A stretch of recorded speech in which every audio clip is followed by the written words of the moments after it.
You're listening to Women's Media Center Live with Robin Morgan.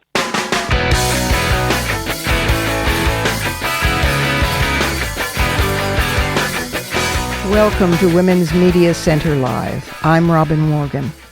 My guests today are such an interesting bunch. Do you know what a smart tampon might be? Revolutionary question and answer, you'll find out. Do you know what flash fiction is? Same response. And last but hardly least, do you know what you're planning to do on June 20th?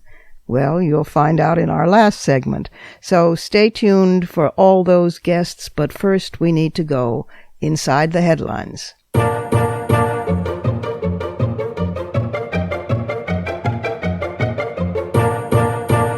We'll get to celebrating the end of the primary season in Fighting Words at the end of the program. But for now, two other stories. One, we're mourning a loss.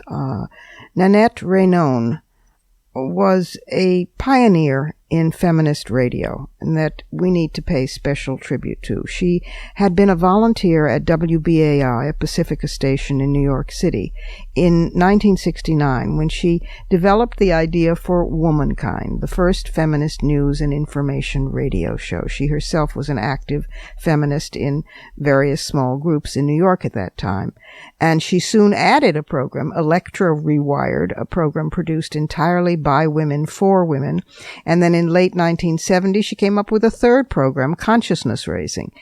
In 1971, she became the head programmer for WBAI and went on from there. She left in 76. She worked on the mayoral campaign of the late, great Representative Bella Abzug, and she created the Fund for the Borough of Brooklyn, now called BRIC, for Brooklyn Information and Culture, and she continued as its head, its president, until 2002.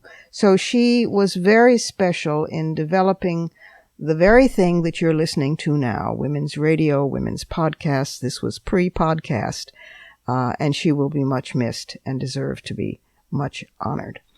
The other story that is breaking this week, because they wanted it to time out perfectly with Hillary Clinton poised to clinch the Democratic nomination, is that the Benghazi Committee, the GOP boys' hope, last best hope to bring down Hillary Rodham Clinton's presidential ambitions, well, it's, of course, failed, even though they admitted that this was their hope. But it has failed, and they're about to issue their final report. Now, having pored over reams of documents, having grilled her in an 11-hour infamous session last October, and having hauled in over 100 people for interviews, they have come up with nothing. They are in a frenzy recently because they've been demanding that the Pentagon track down and the FBI track down various people who might be further witnesses, like, quote, honest to God, I'm not making this up, John from Iowa, a person who claimed to be a drone operator who had called into a right-wing talk radio show.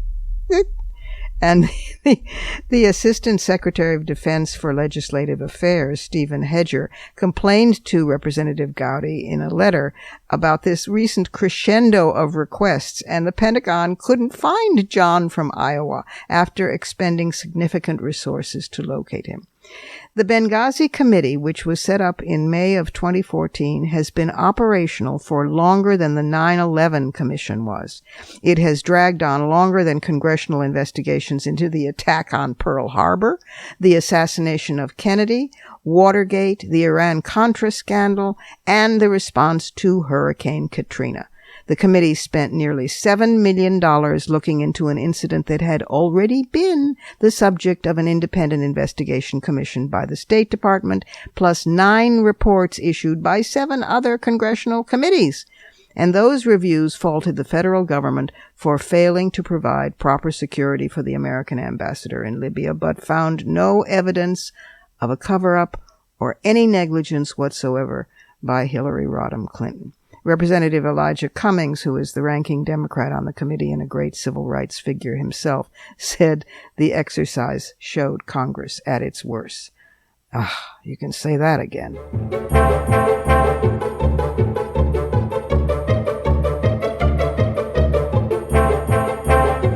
And now it's time for my first guest. Ridhi Tariyal, that's R-I-D-H-I, and her last name is Tariyal. Ridhi Tariyal has a bachelor's degree in science in industrial engineering from Georgia Tech, a master's degree in business from Harvard Business School, and a master's in science in biomedical enterprise from MIT. And in addition, she's a woman, a feminist, and wow, did she put all that together and come up with a revolutionary idea. Listen in. Ridhi, welcome to the program. Hi there, Robin. Thanks for having me. You have come up with an extraordinarily interesting invention. Tell us about Next Gen, that's NEXTGEN, Next Gen Jane, and how it came to be. This sounds like a really, really smart idea. Sure. Thank you so much. Next Gen Jane is a smart tampon company that's trying to turn a woman's trash into treasure. And we're specifically doing that by developing ways to look at her tampon and find out if she has diseases that are hard to diagnose, like endometriosis, or nascent, which you can't really find out until later stages when they end up doing a lot of damage, like ovarian cancer, or even asymptomatic, when a woman doesn't know she's picked it up, like chlamydia, and a whole host of other things really anchored around fertility and reproductive health. We want to make sure that a woman can have children when she's ready to have them. This is wonderful. And of course, it came out of your own experiences, didn't it? I mean, as a woman, this is not something that a man would invent. Yeah, no, I think it's probably unlikely. And I started this company to find out more about my own fertility when I turned 33. I started doing research and was beginning to worry about my fertility window, as it may be called, and did some research, found out there were actually tests that doctors could administer at their discretion, which could help provide some guidelines on how much longer you have left to have kids, and tried to access that information for myself. And I hit a wall when I approached my doctor. Huh. She told me that unless I could prove I was infertile by trying to have kids for a year and failing, she couldn't really send me down what they call a diagnostic odyssey to figure out what was wrong with me. And this seemed like bad advice to me for a few reasons, not the least of which was because at the time I didn't even have a partner. So I wasn't sure how I was supposed to try or who I was supposed to try with. Yeah. But also because it seemed to define my fertility as a function between me and a man. Mm-hmm. And so I was like, why can't I find this information about my fertility status alone? And I get that part of it's driven by the insurance system, which, they only want to reimburse for tests at certain time points or for a certain cause. Right.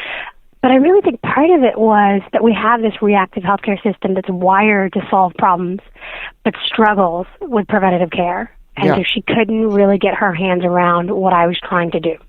And so you decided, what was the next step? So I've worked in healthcare for most of my career, and I did get a master's in biomedical enterprise from MIT. So I do have a background in science. Okay. And, I started thinking about ways I could get this information on my own and help other women do the same, and, which is essentially find out things about themselves at home without having to go into a clinic to be poked, scraped, or otherwise inconvenienced. And so the first big problem I encountered was the sheer volume of blood you need to run certain tests. Uh-huh. And, we've designed entire systems to capture, manage, and throw away large volumes of blood women shed every month. That's right. So it's only natural to eventually begin to think of ways to use it. And, it was an idea, and then it turned into more when I actually joined a lab to see if that had legs besides just sounding sort of like a neat idea. So I started a clinical trial while I was at Harvard, and I ended up being patient zero in that clinical trial to try to figure out ways you could pick up fertility biomarkers in menstrual blood. And I had this moment of great agency and empowerment, when I realized that I did it. At the end of the trial, I found out everything that I was looking for. And it was followed rapidly by guilt, because I know that not everyone has the time, the resources, or the energies to fight paternalistic systems like this. Sure.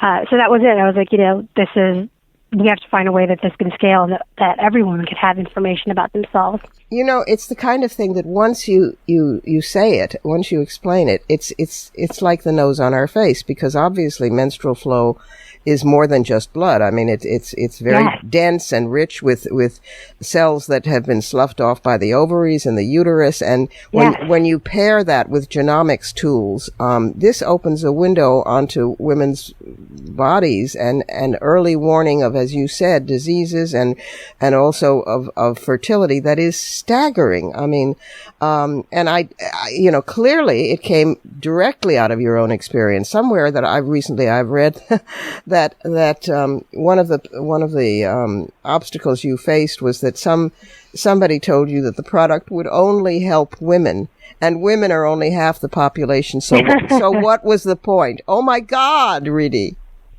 Yeah, you know, it's interesting, especially when you're you know, in a startup environment and you're constantly pitching your idea. You sort of get used to rejection. I think actually most entrepreneurs probably get rejected most of the time, and you just need that one to believe in you. Sure. I think what made it different for me was it wasn't just a woman pitching a business, but it was pitching something that was exclusively for women. And so that value proposition, you know, would be most felt by women. And so convincing someone to see your vision and give you money to pursue it requires them to be empathetic and deeply understand the use case. But it's one half the population of the world. I mean, it's a big market too, you know. It's a huge market, but you know, the most of the investors are male. Yeah.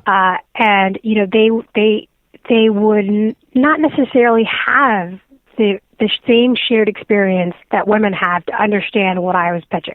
Oh, of course, yeah. I mean, and isn't it something like 3 out of every 4 of the inventors behind patents on tampons have been guys? Yeah. And you know what the most interesting thing was is once this article came out in the New York Times is the sheer number of women who have reached out to me who've worked at Procter & Gamble for years and said, you know, it resonated with me. Not only forget about the fact that, you know, it would be great to actually use your tampon to find out things about yourself, but I, as a woman, sat in on meetings in the 80s and 90s where we were discussing tampons, and the room was like 99% men. Yeah.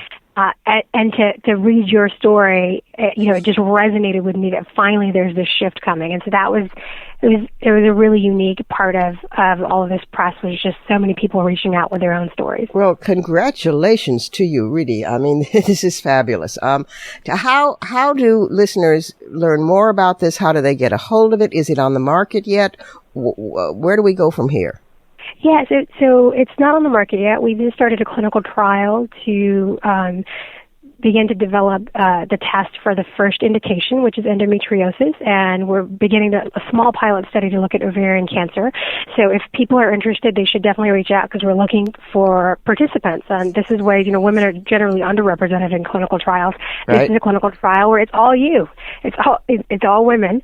And we need people to participate. So you can go onto the website, which is www.nextgenjane, so NEXTGENJANE.com. Hop into our LinkedIn page, NextGen Jane, and you know, follow us. Join our newsletter, and we'll keep you guys posted about when it comes to market. Wow. Is there a general ETA on that yet? I mean, I suppose it has to go past FDA and so forth. Exactly. Yeah. Exactly. So it's probably still about 3 years out. About 3 years out. Isn't this remarkable? What are you coming up with next? I mean, Ridhi, you have opened territory. You know, there's also a way in which, I have to say, in which, because there is a use for this, as you said, turning trash into treasure, that I think it will help in the cross-societal stigma attached to, oh, yuck, oh, getting your period, oh, menstruation, you know, which is a patriarchal message that, you know, young women get when they hit their first menses. In some cultures, it's a sign of pride in adulthood. In this culture, and in fact, in most cultures, it's not. It's a sign of seclusion and being unclean. And I think that the idea that there is all this information that was just literally going down the tubes, is of value to health will change those attitudes as well. Yeah, no, I hope so. I think we noticed this too when we were pitching, that so many people cannot say the word menstruation. I mean, they stutter over it. They struggle with it. We've had so many investors use euphemisms like that time of the month that a woman does what she does. Oh. And it was sort of surprising to me. But I always like to say that the masthead of the New York Times says all the news that's fit to print. And as far as I'm concerned, now this is news that's fit to print, and we're bringing it into polite society. You bet you are, and you bet it is. So, again, it's www.nextgenjane.com. Yep. And you can go to the website, find out more about what will be a really remarkable and ultimately, I think, a life-saving product. And are you going to go on and invent more wonderful things? I hope so. I hope so as well. Well, Ridhi, thank you for this invention. I'm very glad you were curious enough about your own body not to be stopped by medical establishment thinking or anything else, and to come up with a new solution that will benefit all women. Thank you for that, and thanks for being with us on Women's Media Center Live. Thanks so much, Robin.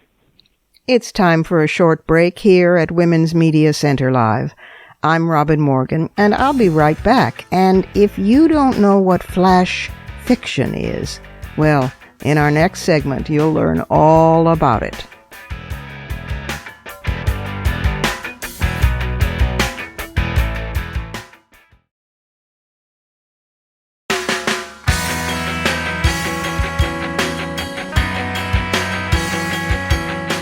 You're listening to Women's Media Center Live with Robin Morgan.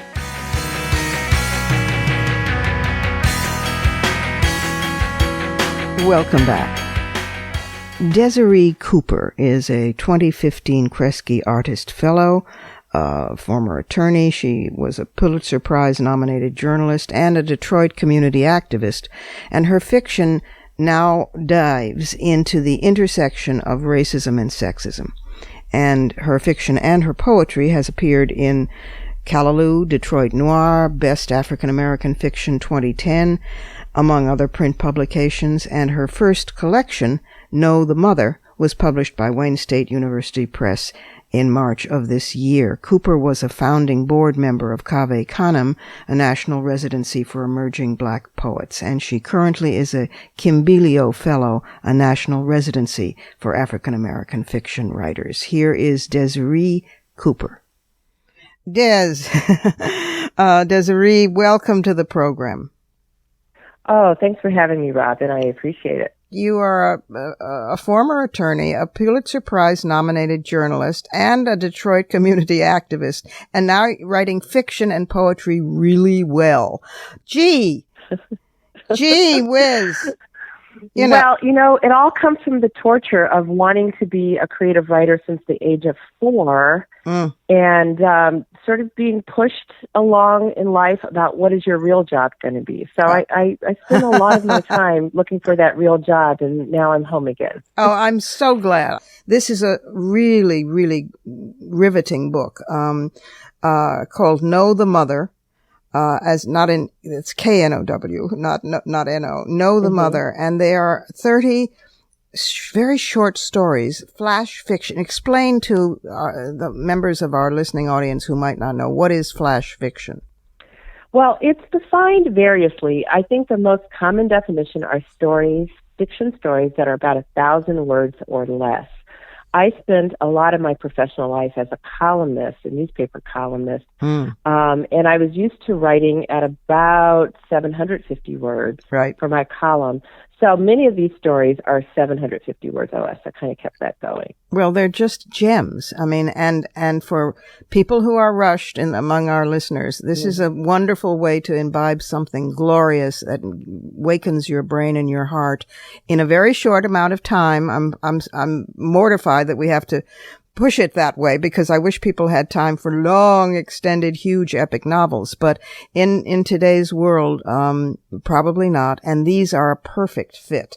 And Robin, I'm really happy, that someone, one of the reviewers described them as bonbons. I think it's great. We fall asleep after page 3. We all admit it, when we're reading the novel that we love. And so there is room for stories that you really can take in one sitting, very quick, on the subway, in between, on your lunch hour. But they do, I hope, sit with you long after that. Yeah, absolutely. Yeah. No, these are distillations, and very rich. You want to go back and savor them again. You had me totally there's one story in here called Laughter and Caprice. And the first line is just simply, quote, "When is it proper to spit in a man's face?" Caprice asked her first grade class. I mean, my But what I would love is for you to give the listeners a taste of this writing and the profundity of the writing by sharing with us the title story or the title piece of bonbon flash fiction. Know thy mother. Know the mother. All right. Know the mother. As I wash my mother's back, her scent fills my nostrils. Already she smells like a garden unearthed, a freshly dug grave. I soak the cloth in warm water in witch hazel. She sighs as I swab her shrunken thighs, her shriveled feet. Don't leave me, I plead beneath my breath. She twitches and my heart leaps. Maybe she's changed her mind and has decided to stay with me a little longer. But for the next 3 hours, she gives me nothing to hold on to. Not one fluttering eyelid, not a wan smile of possibility. She's leaving me so easily. I wonder if her love ever rose above duty. 2 months ago, I was bringing the warm sheets up from the dryer in the basement. As I reached the top of the stairs, I could hear Mother singing. I dashed around the corner, half expecting to see her remaking the bed, lifting the mattress to miter the corners.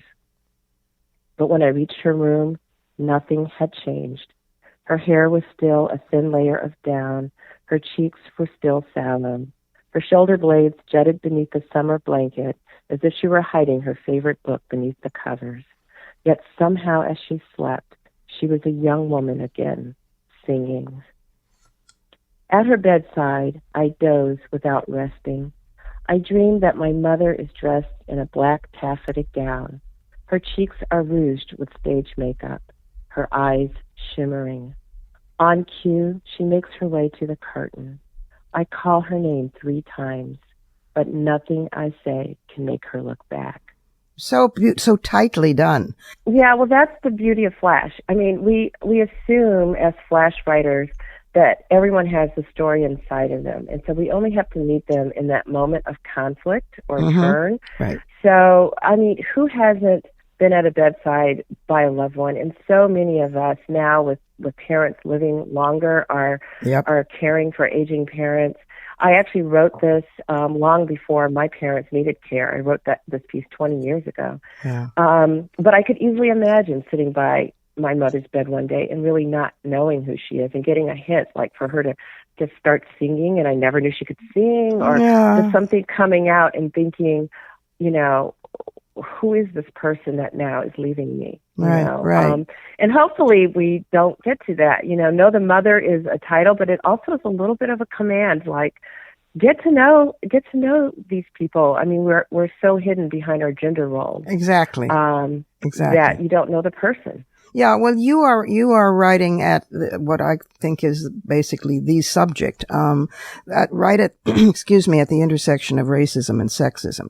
And although there are white women in this book, the voice of black women and women of color in general, just as women, is incredibly strong and rich. I mean, and it's a collage because these are voices speaking as daughters and and grandmothers and wives and sisters, and so you're circling around. It's like a 360-degree look at Know the Mother.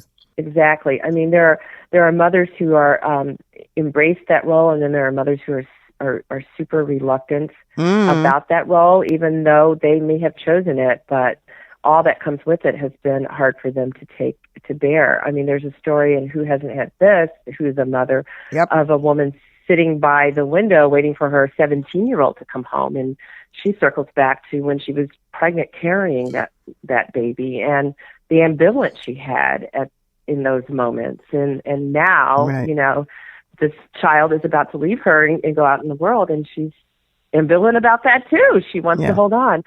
So it's complicated. And we're not allowed that range of feelings, I think, as women. They're very prescribed, especially around the ideal of motherhood. Exactly. And these stories try to get beneath that. Exactly. What are you working on now? I'm working on enjoying having this book done. You know, I am the mother of 2 millennials and the grandmother of 2, and I have struggled for a long time to find that balance of being able to have my own creative self be born along with all these other people that I'm taking care of. You think? And so to have arrived at this moment is like, woo, I did it. And so that's where I am. I'm just kind of staying in this happy place right now, and it's a joy. And I will tell you, Robin, everywhere I go and talk about this book, my readings become discussions. They become women say, yeah, that happened to me, or I remember when, or what if. And it's a back and forth, and I do hope that people enjoy it in that fashion. It's a way to just kind of jog a conversation that we're often not allowed to have. Absolutely. So, all right, definitely you have permission to just kick back and enjoy now. Thank you. But, Thank you. But I am also standing in the corner or like Jiminy Cricket on your shoulder saying, you're too good a writer not to be starting something else right now because we want it, we need it, and please. Okay? Well, I think that my eternal theme is going to be about gender writ large, the human rights movement about gender, and I don't think I'm done with that yet. I don't think you are either. I couldn't be happier to hear that. I wish the subject weren't there, but as long as it is, go for it. The book is called Know the Mother. The author is Desiree Cooper. The subtitle is simply Stories by Desiree Cooper. It's widely available anywhere from the Michigan Writers Series, and it is really quite terrific. Thank you for writing it, Des, and come back and talk to us again. I'd be happy to, and thank you so much. And now it's time to pop into the Surrealism Corner.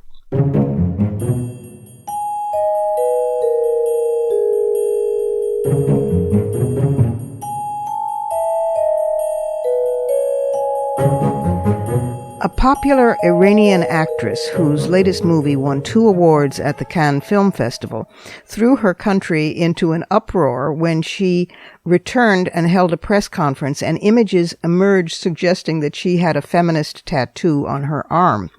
The movie The Salesman was an award winner, and she's extremely popular. Her name is Tareneh Alidousti. She's known by some as the Natalie Portman of Iran.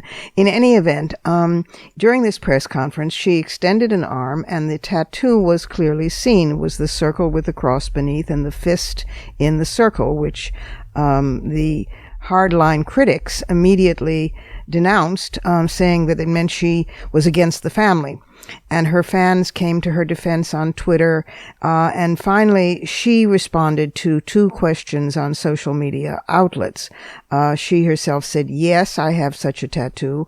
And keep calm, she said on Twitter. And yes, I'm a feminist.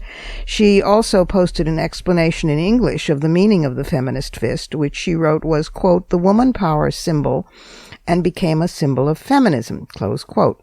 Now, Iran's women's rights movement is officially non-existent, but she's popular enough so she probably will not wind up in prison for wearing this symbol. But now, you know, a word about this symbol. Yes, I designed it. I designed it way back in 1967, before the first anti-Miss America pageant protest, which I organized in 1968. And it kind of caught fire, and it has become known worldwide as the international symbol for feminism. It's been spotted as graffiti all across North America and Europe, in Japan, in China, even in North Korea, where it's outlawed, and in Saudi Arabia, where it's outlawed. I myself have seen it on shanties in the Palestinian refugee camps in the Gaza Strip, and in women's centers in Congo, and on the walls in South African townships, and on streets in Delhi in India, and on the former Berlin Wall, and on fences in the favelas of Rio de Janeiro, and on Mexican protest signs demonstrating against violence against women, and even even laid out in a rice paddy design planted in the Cordilleras in the northern Philippines. It has been on jewelry, stationery, T-shirts, signs, bumper stickers, posters, hats, coffee mugs, book jacket covers, and magazine covers, and more. I never copyrighted the image. If I had, I would be able to fund the entire women's movement now. I'd be a wealthy woman. But on the contrary, I always intended for it to be adopted precisely as it has been. But it's penetrating the mullahs in Iran on the arm, clearly in this photograph that ran in the New York Times, on the arm of a major actress in the region, is a new height of surrealism for me. So my thanks to Ms. Alidusti and to all the women everywhere who have adopted the feminist symbol as their own. It's just surreal.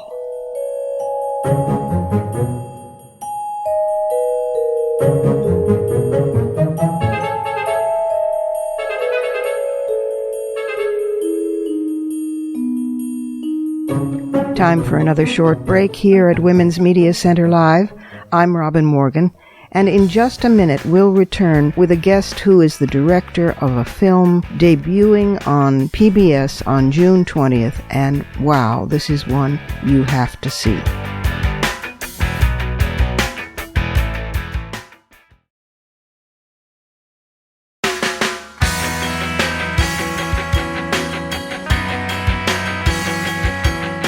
You're listening to Women's Media Center Live with Robin Morgan.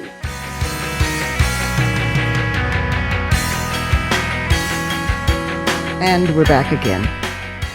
My next guest, Dawn Porter, is an award-winning filmmaker whose 2013 documentary, Gideon's Army, which was about the U.S. justice system and socioeconomic influences on crime and defense, that film won the Sundance Film Festival Editing Award and was nominated for an Independent Spirit Award and an Emmy because it aired on HBO in July of 2013. Her other films include Spies of Mississippi and Rise, The Promise of My Brother's Keeper. And today she's here to discuss her new film, which will be on PBS on June 20th, Trapped. Dawn, welcome to the program. Thank you so much for having me.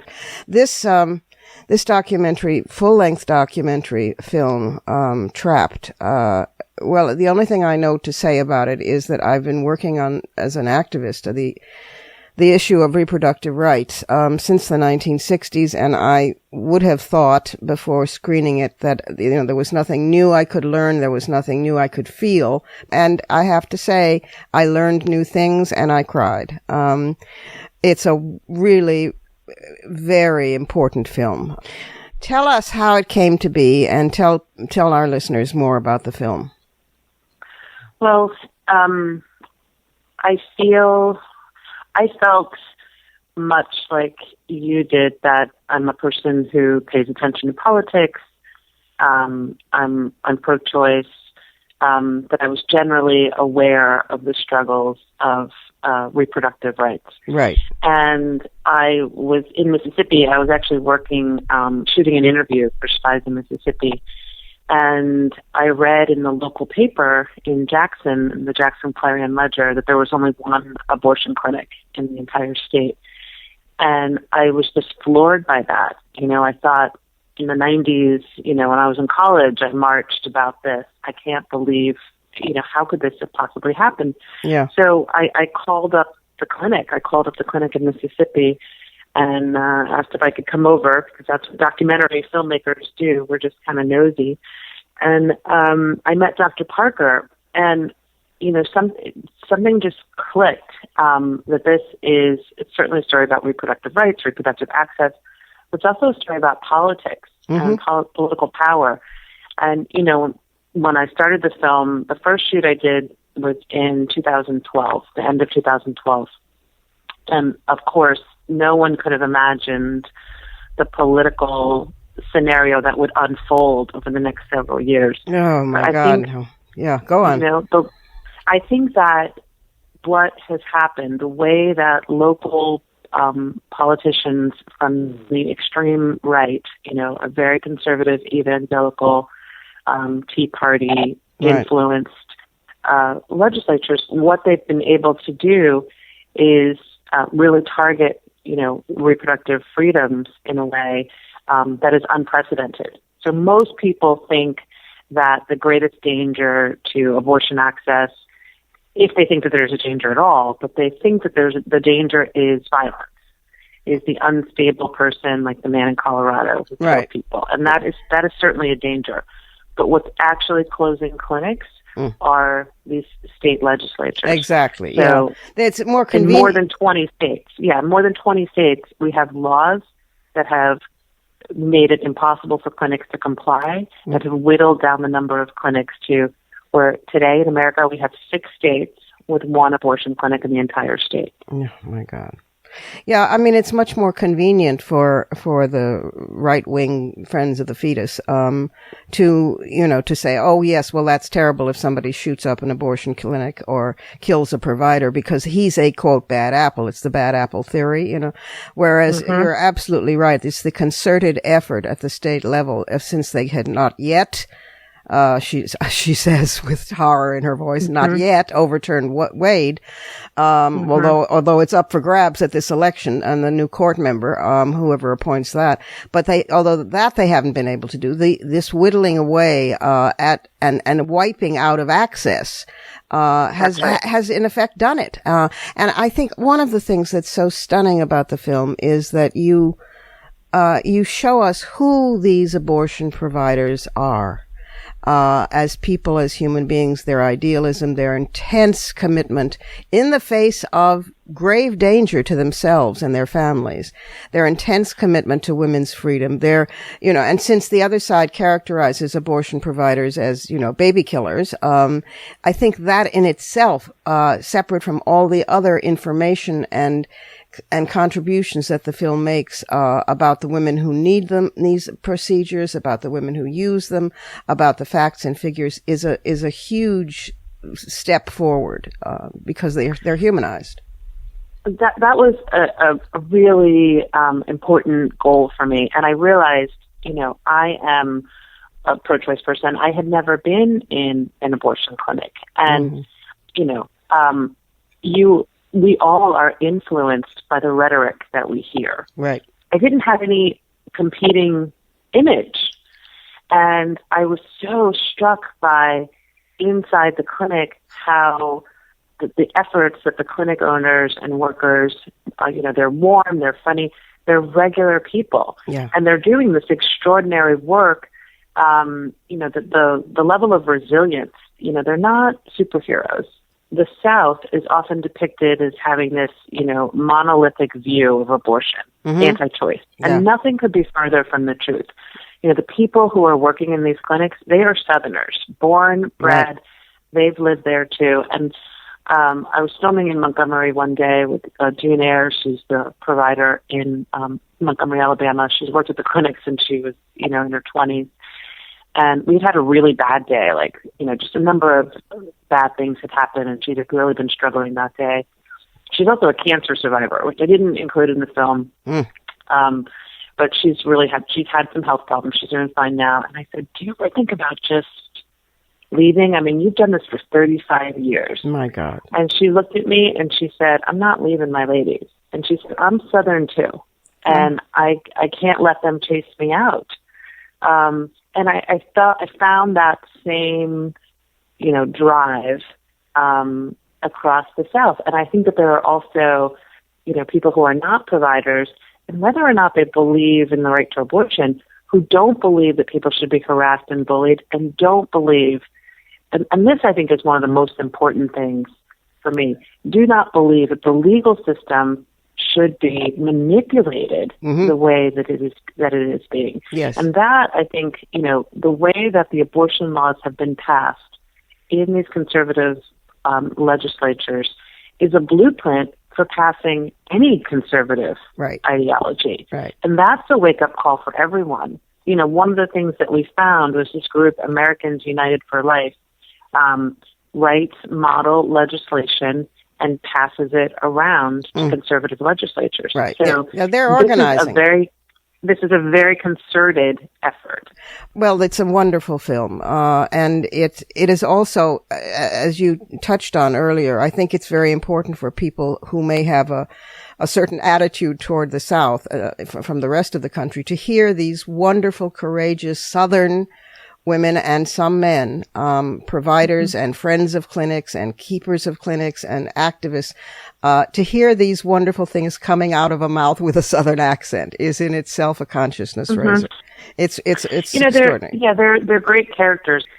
It's hard to imagine what these laws, the impact of these laws, when you just read about them in the paper. Yes. But so what I wanted to do was, so I embedded with these clinics for, over 3 years. And I was in like 6 different clinics. So you just really get a sense of their day to day. You can get that sense. The emotion of doing this work, in such a hostile place. Yeah. It's called Trapped.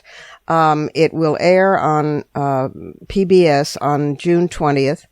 So we will be on PBS on Independent Lens, June 20th. Each of the stations, PBS programs individually. So, but in the metropolitan area, it should be on at 10 o'clock, June 20th. But people should watch their local listings and also give a website so that if people want to find the film, rent the film, show it at their school or their organization, they can find a way to do so. Yes, we are at www.trappedfilm.com. And I'm so glad you mentioned that. Since the film premiered at Sundance Film Festival at the middle of January, and since then, it's only May, and we have had 211 community screenings, which we're thrilled about. And so, that's what I wanted to happen. I wanted to have this conversation be happening locally, and people to examine what are the laws in your state and what are the laws in your area. Exactly. People think, they're safe in New York. Upstate New York, there's an anti-choice agenda introduced in the legislature every year that local NARAL and Planned Parenthood and others work hard to fight against. It really is a must-see, Trapped feature-length documentary, and we've been speaking with its director and force majeure, Dawn Porter. Thank you, Dawn, for being with us today, and congratulations about the film. Thank you so much. It's always such a pleasure. And now it's time for our feature, We Won This.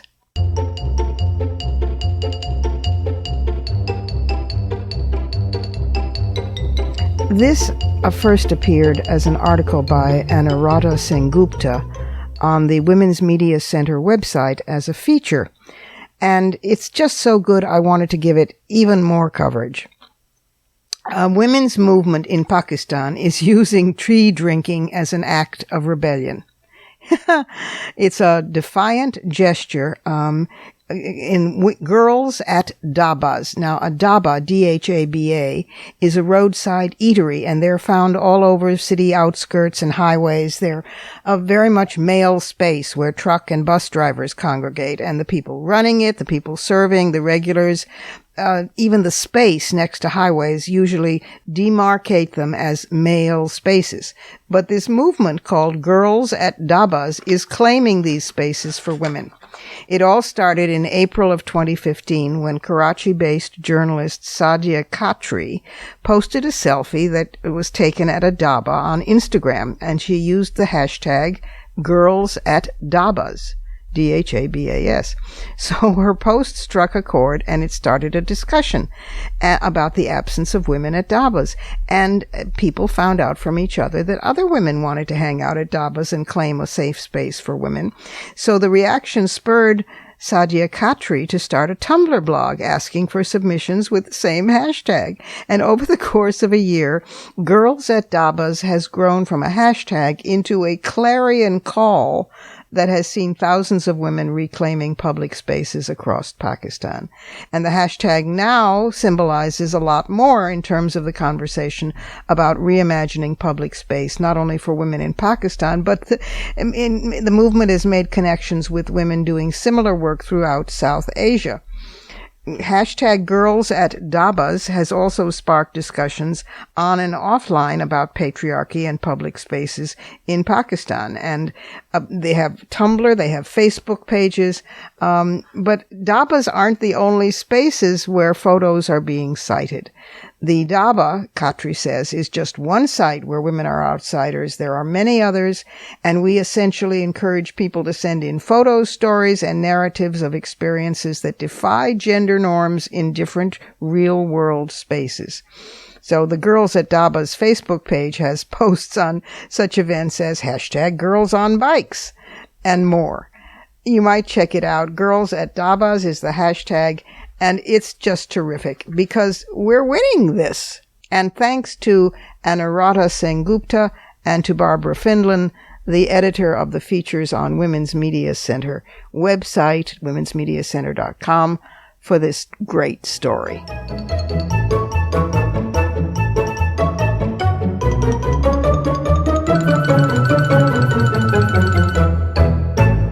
Time for one last short pause here at Women's Media Center Live. I'm Robin Morgan, and I'll be right back with some fighting words.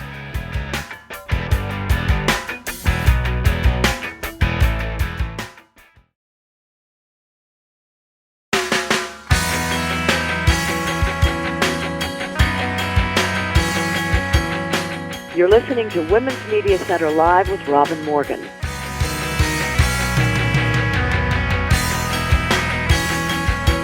Welcome back to some fighting words.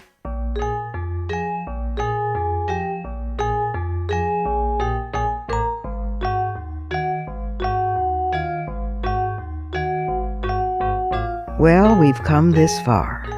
For the first time in the history of the United States of America, one of the two major political parties is nominating a woman candidate for the presidency of the nation. Victoria Woodhull ran for president from the Equal Rights Party in 1872 when women couldn't vote. Gracie Allen, the comedian, ran to poke fun at the political system. Hers was the Surprise Party, and her platform was redwood trimmed with nutty pine.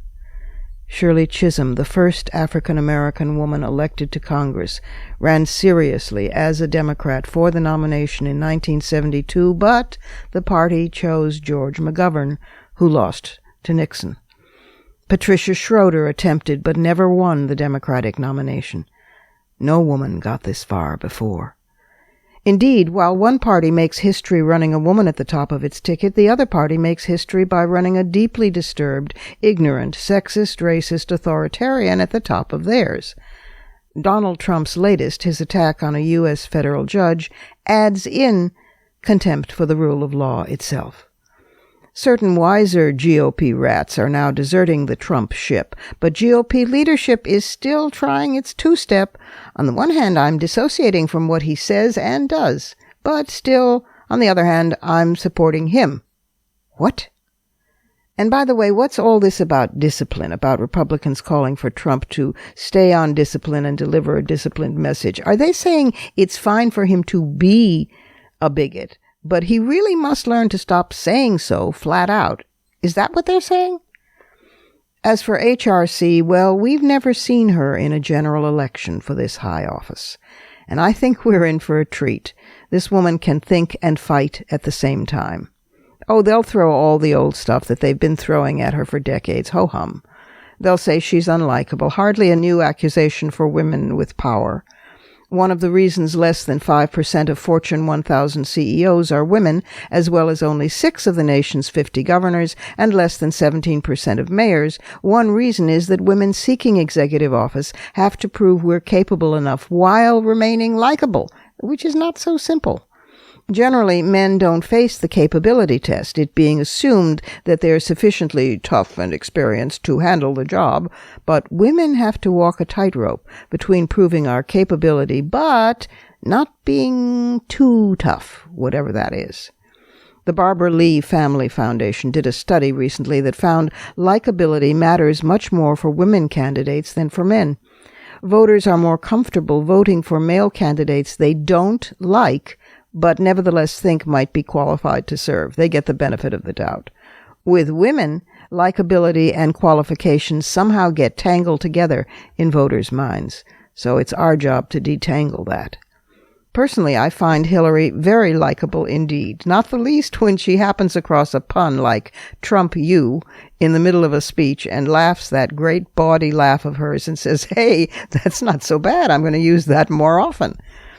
She's finding her own voice again, at last, both in the recent full frontal attack on Trump's mental unfitness for the presidency, and she's just getting started. It's an historic moment, en route to an even greater historic general election. I join millions of others, men as well as women, in still hoping that Senator Sanders will now keep his word to do everything possible to help stop Donald Trump. As for those diehards who wave a stray polling result or two, claiming that Sanders stands a better chance of defeating Trump than Hillary does, this is the argument they made to superdelegates who did not fall for it. Well, those folks seem to be in denial of this basic fact. While Hillary Rodham Clinton has been vetted to a fare thee well through almost 4 decades of public life, while every accusation imaginable has been flung at her and not stuck, nobody has yet said one really negative thing against Sanders. The Clinton campaign held its fire even when attacked with lies because of not wanting to alienate Sanders' followers. The Democratic National Committee has done the same for the same reason. So has the White House and even the President. The Republican National Committee and Trump have had only praise for Sanders, desperately hoping he would be the nominee that they could run against, so then they could brand the 75-year-old socialist with no foreign policy experience and a grumpiness as a communist. The media, well, they never took Sanders that seriously, so they let him off the hook. Only a few reporters once or twice questioned why his tax returns, like those of Donald Trump, still had not been made available, with the exception of one single year, while more than 30 years of Hillary's returns are a matter of public record. No one has criticized Jane Sanders for her disastrous tenure as president of Burlington College, which, after she was forced to resign, left the faculty and students embittered, the Treasury empty, and the college itself having to close down entirely forever. No one has done this because supposedly you don't go after spouses, but that hasn't stopped the Sanders campaign or the Trump campaign from going after the Clinton marriage. If the Sanders campaign whined because of one critique over his record of support for gun manufacturers, they'd have a meltdown under full investigation by the press, plus vicious personal attack by Trump. Can you picture Grumpus Sanders patiently answering questions before a hostile congressional committee for 11 hours? It's just out of his league. Well, this is a time for a major leaguer. Not for nothing does Hillary Rodham Clinton have the world's women and smart men with her, and the winds of history at her back. We've been working hard for this moment for centuries. And we've never yet been here before this moment. And you know what? We're just getting started. Those are my fighting words. Add yours on Twitter and be sure to tag us at WMC Live and use the hashtag #FightingWords.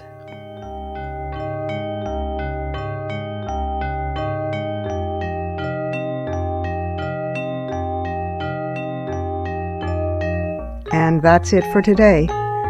This program is syndicated, but if you can't find the broadcast on a radio station in your area, you can always visit us at WMCLive.com. There you can find the show, plus the archive of all our previous episodes. And we're at iTunes worldwide. There you can stream, download, and subscribe to the show's podcast. Also, be sure to find WMC Live on Facebook and Twitter. Portions of this program were taped earlier. Opinions expressed here do not necessarily represent the WMC. Here's the family for Women's Media Center Live. Regina K. Scully is our founding sponsor. Julie Burton, Women's Media Center President, is executive producer. And I'm Robin Morgan, your producer and host. Thank you for being with us. Don't forget to join us next week right here on Women's Media Center Live. For the smartest talk about news, politics, sex, books, religion, race, and more, tune your radio to Women's Media Center Live with Robin Morgan. Audacious, witty, provocative, informative, and fun. It's Women's Media Center Live with Robin Morgan on WMCLive.com. Talk radio with a brain.